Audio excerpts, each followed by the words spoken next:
दररोजचा स्वयंपाक चविष्ट आणि झटपट होण्यासाठी 30 महत्त्वाच्या टिप्स.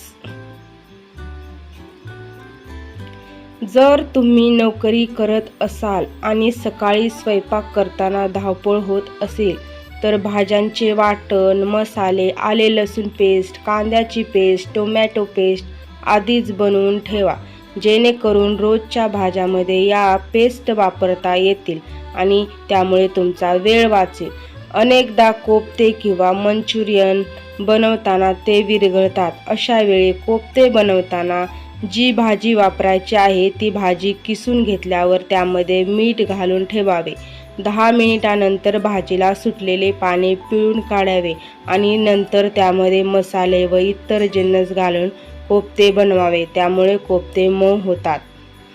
चपाती भाजल्यानंतर काही वेळाने कडक होऊ लागतात. त्यासाठी पीठ मळताना पाण्यासोबत थोडेसे दूध मिक्स करून पीठ मळावे. मळलेले पीठ थोडा वेळ भिजू द्यावे आणि मग चपात्या कराव्या. त्यामुळे चपात्या मऊ होतात.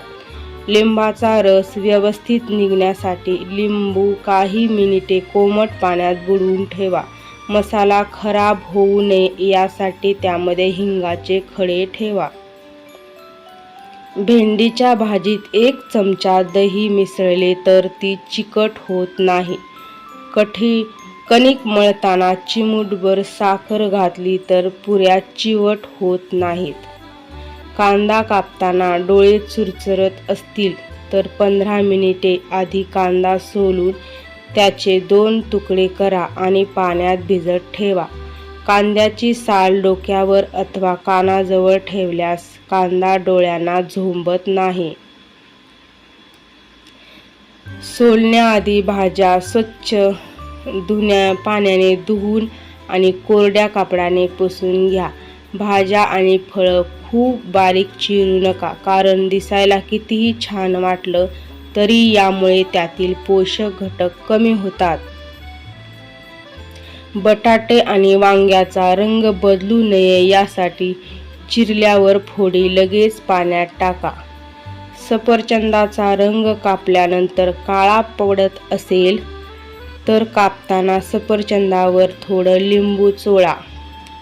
कोथिंबीर जास्त काळ टिकण्यासाठी ती निवडून मऊ कापडात अथवा कागदात गुंडाळून ठेवा.